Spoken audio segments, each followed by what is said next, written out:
盆栽からしたらもったいない松盆栽生産日本一の高松の盆栽園北谷4世4代目北谷隆一です。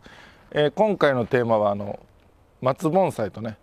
菌の話をしようかなと思います。菌っていうのはあれですね、ウイルスみたいな、そういう菌ですね。菌に感染すると松が傷むと、松に限らない話なんですけど、うちも松だけのチャンネルなんで、松が傷むというで、その菌に、実際やられてるのがこっちの黒松なんですけど、多分樹齢150年ぐらいなってそうなしっかりね古い山取りのいい黒松なんですが、見えますかね、この辺枝がちらほらね枯れてるんですよ。で葉っぱがもう赤くなってたりとか、もう葉っぱも取れてたりとか、今ギリギリ緑色が残ってるけども、ちょっとそのうちどうなるんだろうっていうような、こういう症状が菌によって菌にやられてこういう症状になっていると。で香川県のねそれ調べてくれる行政機関がありまして、そこで調べてもらったら、ペスタロッチアっていう菌に感染してますという話で、過去にも何度かね他の木でペスタロッチアかかったことあるんですけど、ちょっとずつ枝が枯れていて最終的にもう木本体も枯れるっていうような、それぐらい強力な良くない、松にとって良くない菌なんですけど、でこれ一応ね一回はねその殺菌剤みたいな薬をねやったんですが、そっから進行が遅くなってるかもしれないです。でもう一回やっときましょうかというふうに教えていただいたんで、期間を1ヶ月ぐらい空けての、この動画でちょっと散布しようかなと思ってます。で菌がね、ちなみに今症状出てますけど、出たのが10月ぐらいかな、今12月で10月ぐらいに症状が出たんですが、感染するのはどうも5月から8月ぐらいの間、多くはもう梅雨時期、水を媒介して移っていくらしいんで、だから梅雨時期が一番菌にかかりやすいそうなんですけど、6月ぐらい、6月から8月の間感染しやすい中でかかって、症状が出るのが10月頃、ちょっとね間が空くみたいで、他の木の例を取ったら今枝だけ枯れてるのがそのうち全体に行く可能性があるという、かなり怖い状態で、じゃあとりあえずねかかってるので、これをどう処置するかだけ教えてもらった通りにやってみようかなと思います。まず感染してるであろう枝をね切って、どれぐらい切ったらいいかっていうのがね難しいです。これ切ればじゃあ良くなるかって言ったら、これ菌にやられた枝ですね。切れば良くなるかって言ったらそうとは限らなくて、念のため切って取っときましょうかという、そういうレベルのお話ですね。こういうね枯れてる枝をね取っていくんですが、これもう明らかに調子の悪そうな葉っぱなんですけど、早めにね切ってさらなる感染を防ぐか、ひょっとしたら薬薬剤でね戻るのに期待するかというとこですね。だからとりあえず今日のところはもう薬剤ある程度ね期待して枯れてるのだけ取っていこうかなと。これもギリギリ生きてそうですけど、どうなんだろうな。とりあえずこれぐらい切って、あとは薬剤の散布でどうにかもう一回復活してもらえたらなという感じにしてみます。じゃあその薬剤の話なんですけど、これ一応ね教えていただいたのはこれトップジンっていう水和剤、水に溶かして使う、だいたい1000倍ぐらいらしいです。でこれが菌に対して治療的な効果があると。ただ絶対的な効果ではないらしいんですね。でこういう薬剤紹介するときに僕も気をつけないといけないんですけど、こういう樹木類に登録されてる薬剤でないとかけたらダメということで、はい、これは登録されてるそうです。だから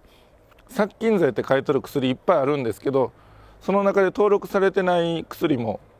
多々あると思いますんで、それは使わないように。はい、で殺菌剤って書いてる中でもね、本当にその菌のその症状を治療するような効果のもあれば、その菌を防ぐような効果もある防ぐだけの効果みたいな、そういう薬剤もあるらしいんで、その辺は結構使い分けがいるのかなと。すでにもう症状が出てる菌に対してその防御するような予防するような薬剤をかけても、風邪ひいてる人がマスクしても風邪が治らないようなイメージですね。そんな感じになっちゃうので、風邪ひいてる人にはその治療薬みたいなね、抗生物質とか風邪薬みたいな、なんかそういうようなのを飲むような感じで、はい、予防するのとその治療する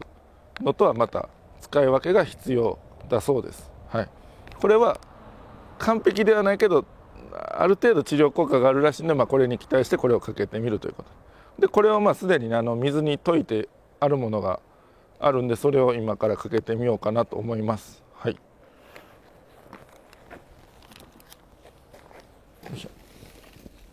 こういうね、もうちょっともう中入ってますけど1000倍ぐらいに薄めて、これ3リットル作ったんですけどね、だから3グラム測るのに結構大変だったんですけど、はい、これをよいしょ。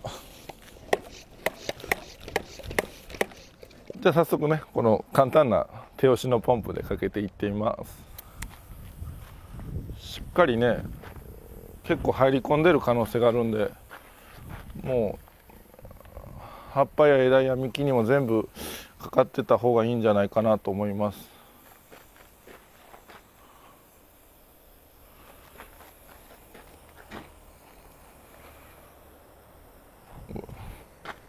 こういう薬剤散布するときに風向きとかね、ご近所さんにご迷惑かからないようにかなり注意が必要だと思います。僕も今素手でマスクもせずにやってますけど、多分手袋で眼鏡とかちゃんとしてマスクもしてやった方がいいかなと思います。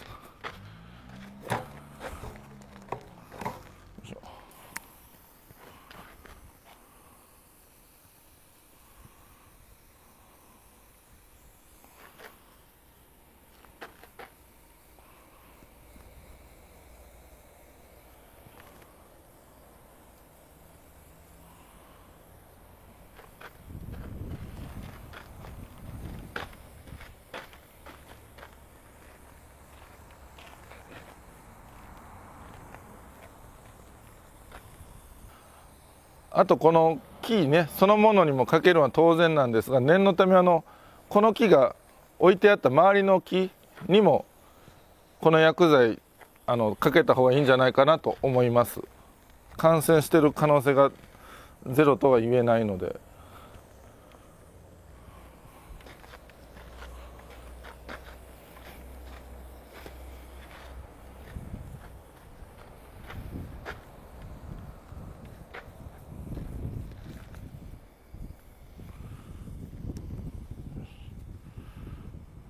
こんなもんかな。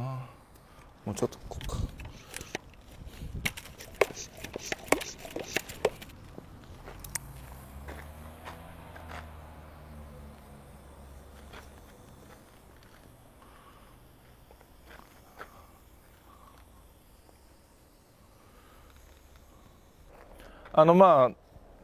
菌にね、梅雨前後ぐらいにかかって、こういう症状が秋に出るということなんですけども、まず菌にかからないようにするのが大事なんですね。で、うちの場合その予防するための薬でちょっと怠ったというのもあるんですけど、できたらこうならないためにも、その梅雨前5月ぐらいから感染する可能性があるということなんで、5月かそのちょっと前でもいいのかな、菌の予防的な効果のある殺菌剤、有名なところだったら登録されているのが今ちょっと手元になかったんですけど、キノンドーっていうカタカナでキノンドー、水和銅剤、水に溶かす、銅のねブロンズですね、銅の薬、そういうのをやっとけば菌が入り込みにくくなるらしいです。はい。そこもね登録されている薬を絶対使ってもらわないといけないんですけど、まずは菌にかからないようにすると。でかかったらかかったで、早めにねこういう治療薬をかけるとか、